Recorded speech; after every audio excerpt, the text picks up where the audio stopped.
Continuons notre réflexion ce matin sur les vertus. Vous avez comme titre l'ascédie et ses remèdes, et vous voyez tout de suite que, au fond, par rapport à une passion qui est l'ascédie, en face, il n'y a pas de vertu à proprement parler, mais des remèdes qui sont proposés. Je rappelle pour ceux qui prendront ces enseignements sur Internet qu'il s'agit d'extraits d'un livre de Jean-Claude Larchet, théologien orthodoxe, thérapeutique des maladies spirituelles, publié aux éditions du Cerf. Donc nous allons avoir deux parties dans notre réflexion. La première sur ce qu'est l'ascédie. C'est peut-être un mot nouveau pour vous, qu'on n'entend pas très fréquemment. Et puis une deuxième partie sur les remèdes par rapport à l'ascédie. L'ascédie est voisine de la tristesse, à tel point que la tradition ascétique, dont saint Grégoire le Grand est l'inspirateur en Occident, réunit ces deux passions en une seule, ascédie et tristesse. La tradition ascétique orientale, cependant, distingue les deux. Il est difficile de donner une traduction à la fois simple et complète du mot ascédie. Les mots paresse ou ennui, par lesquels il est souvent rendu, n'expriment qu'une partie de la réalité complexe qu'il désigne. L'ascédie correspond certes à un certain état de paresse et à un état d'ennui, mais aussi de dégoût, d'aversion, de lassitude et également d'abattement, de découragement, de langueur, de torpeur, de nonchalance, d'assoupissement, de somnolence, de pesanteur, du corps aussi bien que l'âme. L'ascédie pouvant même pousser l'homme au sommeil sans qu'il soit réellement fatigué. Ça peut être pratique pour ceux qui ont des insomnies. Il y a dans l'ascédie une insatisfaction vague et générale. L'homme, au moment où il est sous l'empire de cette passion, n'a plus de goût pour quoi que ce soit, trouve toute chose fade et insipide, n'attend plus rien de rien. L'ascédie rend alors l'homme instable dans son âme et dans son corps, ses facultés deviennent inconstantes, son esprit incapable de se fixer va d'un objet à l'autre.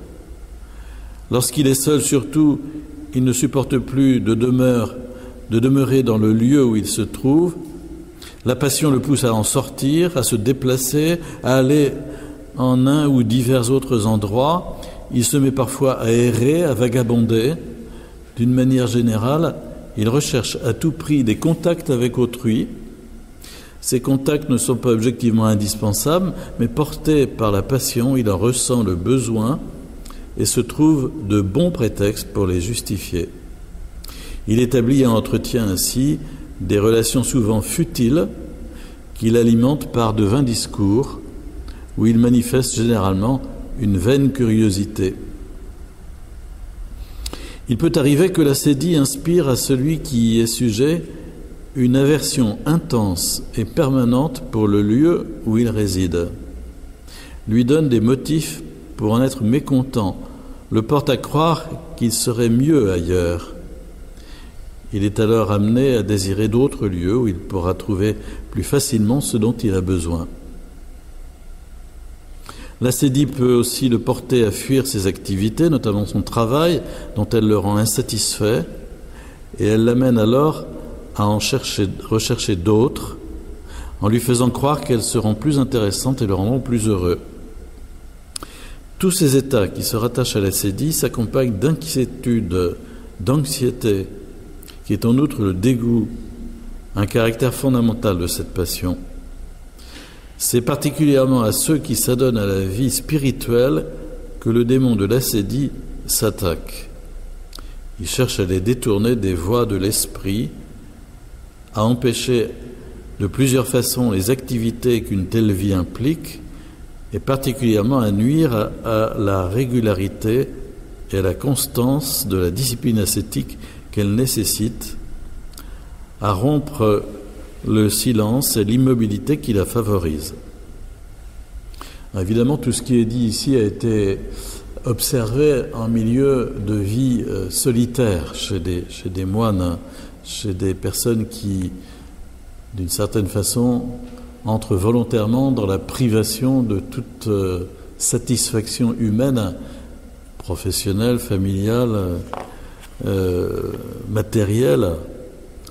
Et il faut resituer cette perception de l'ascédie dans ce contexte-là. Saint Jean Climac la présente comme un relâchement de l'âme, un laisser-aller de l'esprit, la négligence de l'ascèse. Elle rend le spirituel mou et sans courage pour tous les travaux qu'il a à faire chez lui, l'empêche d'y demeurer ou de s'y appliquer. Sous l'influence de cette passion, son esprit devient oisif et incapable de toute activité spirituelle. Il devient indifférent à toute l'œuvre de Dieu, cesse de désirer les biens futurs, va même jusqu'à déprécier les biens spirituels. Tous les pères voient dans l'ascédie un des principaux obstacles à la prière.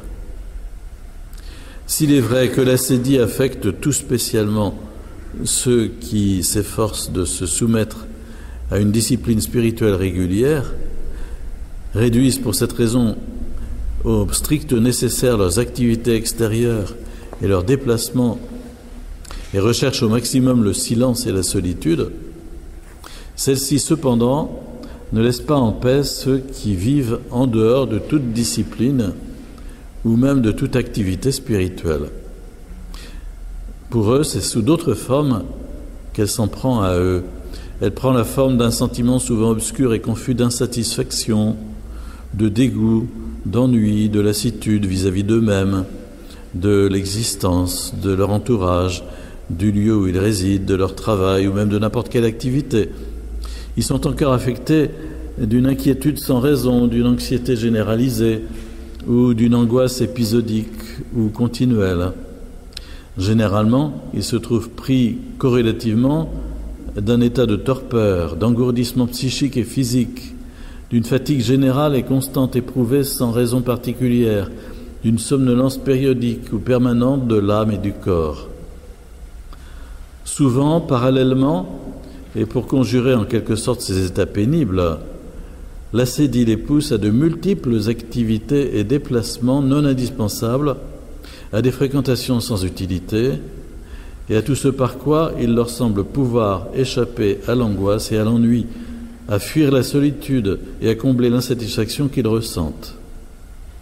Alors qu'ils veulent et croient souvent ainsi se satisfaire et se trouver, ils ne font en réalité que se détourner d'eux-mêmes et de leur devoir-être spirituel, de leur nature et de leur destin véritable, et par là même de toute satisfaction pleine et entière.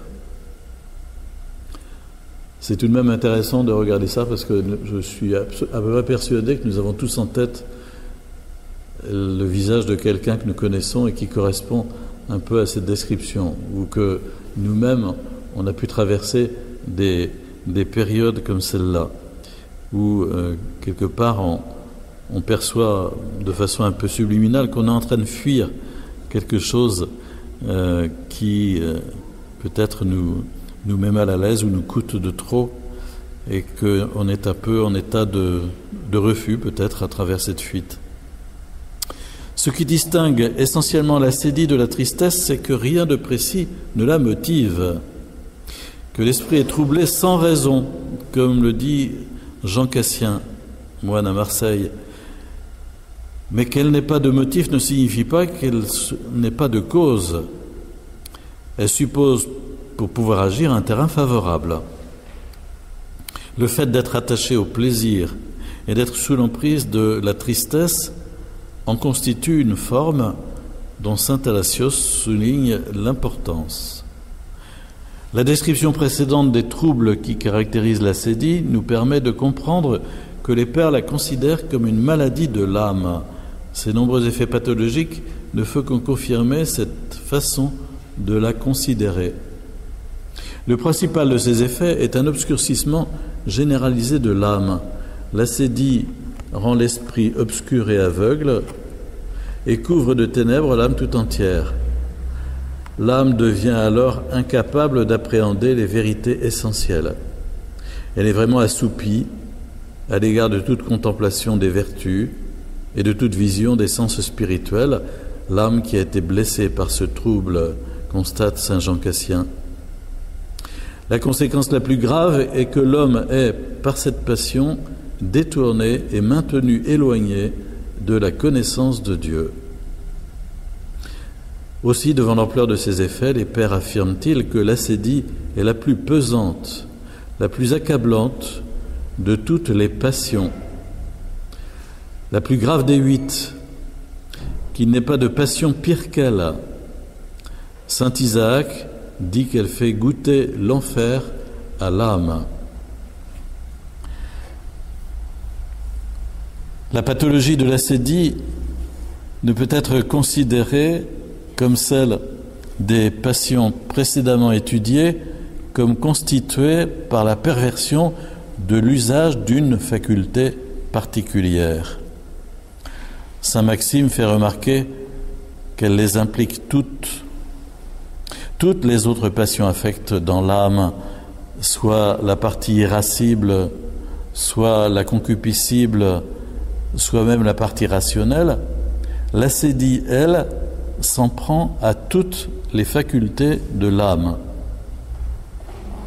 Mais d'autre part, elle n'est pas constituée par leur usage contre nature, n'ayant dans la nature aucun fondement positif. C'est comme si elle sortait de nulle part, finalement. Elle est en quelque sorte l'engourdissement et l'inactivation d'une part et la distraction d'autre part de toutes les facultés qui contribuent à la vie spirituelle de l'homme. C'est un bug. Saint Thalassios exprime bien cet aspect dans sa dualité quand il la définit comme la négligence de l'âme. Elle pourrait, dans une certaine mesure, être considérée comme constituée par l'absence du zèle spirituel donné par l'Esprit, tant au premier homme qu'à l'homme renouvelé en Christ, pour qu'ils accomplissent avec ferveur leurs tâches spirituelles. Alors ça peut sembler un peu noir comme tableau, mais en même temps ça a été parfaitement identifié par les moines et les pères de l'Église. Donc dans un deuxième temps, nous allons parler des remèdes à l'ascédie. Nous avons vu en décrivant la passion d'ascédie qu'elle a pour particularité de s'en prendre à toutes les facultés de l'âme et de mettre en branle presque toutes les passions, et qu'elle signifie en conséquence la mort de toutes les vertus. Aussi, à la différence des autres passions, l'ascédie n'est-elle pas susceptible d'être guérie et remplacée par une vertu qui lui serait spécifiquement opposée? La thérapeutique suppose que la maladie ait été mise au jour, ait été repérée comme telle, car cette passion a pour caractéristique d'être immotivée et d'être en conséquence souvent inconsciente ou incompréhensible. Cela d'autant plus que l'un de ses principaux effets est d'aveugler l'esprit et de rendre obscure l'âme tout entière. C'est pourquoi saint Jean Cassien écrit encore que celui qui veut combattre comme il faut doit s'empresser d'extirper cette maladie du secret de son âme. Et l'abbé Poemen note de son côté que si l'homme la reconnaît pour ce qu'elle est, alors il obtient le repos. La passion se caractérisant pour une part chez le solitaire surtout par le besoin de se déplacer, d'entrer en contact avec autrui, il s'agit premièrement de reconnaître que les justifications de ce besoin que l'homme se représente alors ne sont que de vains prétextes dictés par la passion elle-même. Cela l'aidera à ne pas céder à ce besoin. Lorsque l'ascédie se manifeste sous la forme d'une tendance à l'assoupissement, il convient également de lui résister en s'efforçant de ne pas céder à l'engourdissement ou au sommeil. Dans tous les cas, remarque saint Jean Cassien, l'expérience prouve qu'on n'échappe pas à la tentation d'assédie en fuyant, mais qu'il faut la surmonter en lui résistant. Céder à l'assédie serait une mauvaise solution qui ne ferait qu'accroître la maladie. De même que la cause de l'assédie est à l'intérieur de l'homme et non dans sa condition de solitaire, de même le principe de la guérison de cette maladie est à rechercher dans le rapport de l'homme avec lui-même et non dans ses rapports avec autrui. L'impression de pouvoir recevoir une aide des autres étant dans la grande majorité des cas fallacieuse. Ça, c'est difficile. Saint Isaac le Syrien écrit à ce sujet « La santé et la guérison de l'homme, dont l'âme centenaire lui vient de l'hésikia, la prière du cœur. C'est là sa consolation. Nul ne reçoit jamais dans le commerce des hommes la lumière de la consolation, ni n'est jamais guéri par les relations qu'il entretient avec eux. L'assédie ne le quitte un moment que pour l'assaillir ensuite avec plus de violence. Bienheureux celui qui supporte de telles tentations en restant dans sa cellule. Cependant, la résistance à la passion ne donne jamais de fruits immédiatement. La victoire sur l'assédie suppose presque toujours un combat long et assidu. Aussi, la thérapeutique exige-t-elle avant tout que l'on fasse preuve de patience et de persévérance. La vertu de patience apparaît même comme l'un des principaux remèdes à cette passion. Par votre patience, vous sauverez vos âmes, dit Jésus en Saint Luc. L'espérance apparaît comme un autre remède fondamental qui doit être joint à la patience. Un homme plein d'espérance est le meurtrier de l'assédie qu'il repousse armé de ce glaive, enseigne saint Jean Climac. Et Évagre conseille, lorsque nous nous heurtons au démon de l'assédie, semons en nous de bons espoirs. Prononçons avec David cette incantation: « Pourquoi es-tu triste, ô mon âme, et pourquoi me troubles-tu? Espère en Dieu, car je le louerai, lui le salut de ma face et mon Dieu. » On pourrait ajouter à ce niveau-là la louange, l'importance de louer Dieu pour sortir précisément de cette assédie qui nous envahit. Un troisième remède essentiel est le repentir, le deuil et la componction. Si l'homme se souvient de ses péchés, Dieu est son aide en tout, et il ne souffre pas de l'assédie, enseigne un ancien. Que ce tyran soit enchaîné par le souvenir de nos péchés, conseille de son côté saint Jean Climac, qui dit encore: « Celui qui s'afflige sur lui-même ne connaît pas l'assédie. » Un autre remède important est la mémoire de la mort. Pratique ascétique fondamentale qui consiste pour l'homme à se souvenir en permanence qu'il est mortel et que sa mort peut à chaque instant survenir. À cette mémoire de la mort se rattache le conseil, souvent formulé par les pères, de vivre chaque jour comme s'il était le dernier, conseil qu'il a en vue moins de préparer l'homme à bien mourir que de l'aider à bien vivre. La mémoire de la mort a en effet pour fonction principale d'aider l'homme à ne pas gaspiller le temps précieux pour le salut, à racheter le temps, comme dit l'apôtre dans la lettre aux Éphésiens, et à vivre ainsi chaque moment avec le maximum d'intensité spirituelle. Un apophthegme rapporte: « On demanda à un ancien: « Pourquoi n'es-tu jamais découragé ?» Et il répondit: « Parce que chaque jour, je m'attends à mourir. » Parmi les remèdes prescrits par les pères, il faut encore citer le travail manuel. Il peut en effet aider l'homme à éviter l'ennui, l'instabilité, la torpeur et la somnolence, qui sont pour une part constitutives de cette passion. Il peut contribuer à établir ou à maintenir l'assiduité, la continuité de présence, d'effort et d'attention que suppose la vie spirituelle et que l'assédie cherche à rompre. Surtout, il s'oppose directement à l'oisiveté, qui est l'une des formes principales que peut prendre l'assédie et qui est une source de maux innombrables. Travaillez de vos mains comme nous vous l'avons ordonné, dit Paul.